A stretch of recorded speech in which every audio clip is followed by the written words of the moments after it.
sahabat Immanuel, Salam. Perkenalkan kami Pak Sutri, nama saya Andres. Saya Siska. Kami tinggal di Bandung dan kami sudah menikah kurang lebih 15 tahun dan puji Tuhan dikaruniai 3 orang anak laki-laki.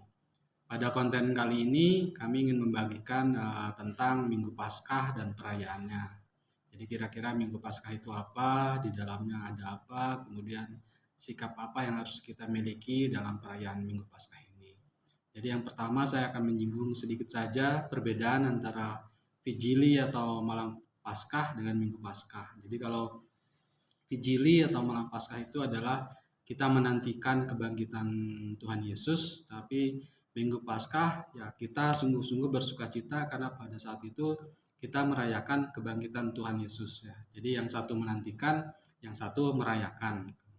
Dalam hari raya kebangkitan Tuhan Yesus ini adalah hari perayaan tertinggi dalam gereja, hari raya dari segala hari raya. Jadi hari itu menjadi hari yang sangat amat istimewa karena Yesus telah bangkit dari kematian.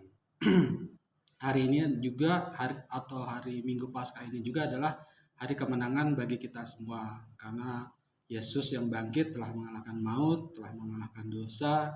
Dia telah menghancurkan segala kegelapan yang selama ini memisahkan kita dari Allah. Dalam Minggu Paskah ini juga kita harus merayakannya secara meriah karena dalam konstitusi liturgi SC nomor 97 disebutkan misa Minggu Paskah harus dirayakan dengan meriah.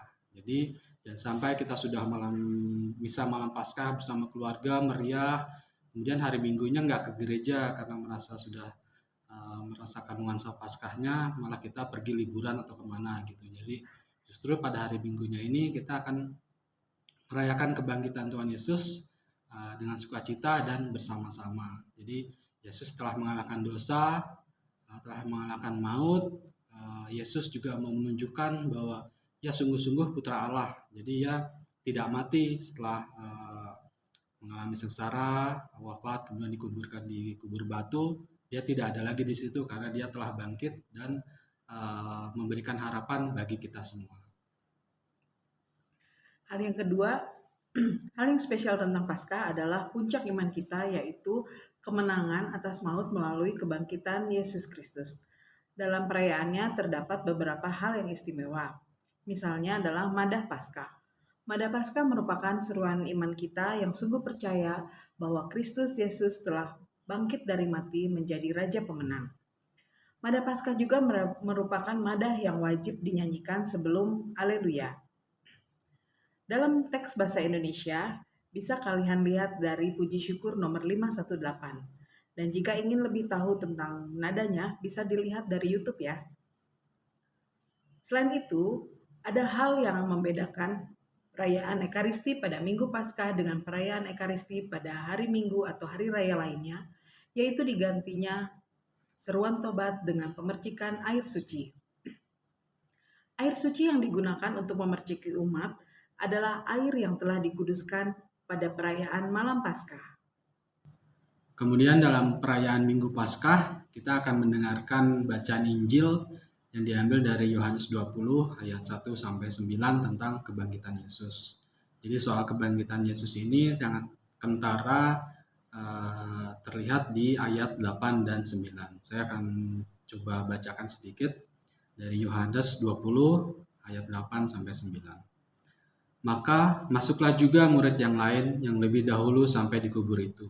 Dan ia melihatnya dan percaya. Sebab selama itu mereka belum mengerti isi kitab suci yang mengatakan bahwa ia harus bangkit dari antara orang mati.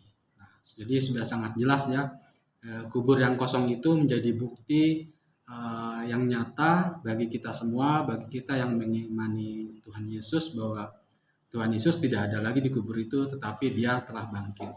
Jadi Yohanes yang mencatat tentang firman Tuhan itu juga, yang pada mulanya dia kurang percaya, akhirnya menjadi percaya. Begitu juga dengan Petrus yang sama-sama mungkin pada saat itu masih mengalami shock karena Tuhan Yesus meninggal.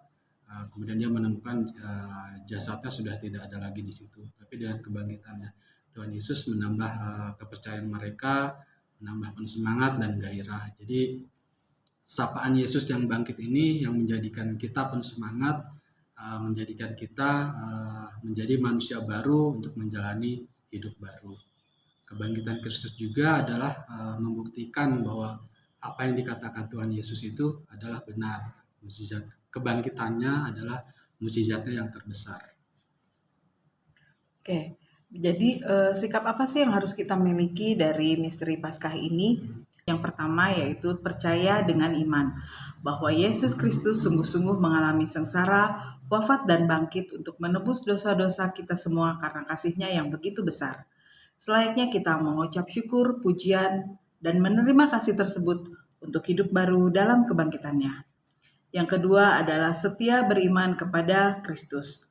Kebangkitan Kristus adalah dasar bagi kebangkitan kita kelak. Semua orang yang wafat akan bangkit, namun hanya mereka yang setia beriman kepada Kristus yang akan mengambil bagian dalam kemuliaannya.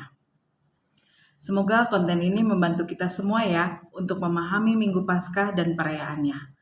Tak lupa kami mengucapkan Selamat Paskah, Haleluya, Kristus telah bangkit.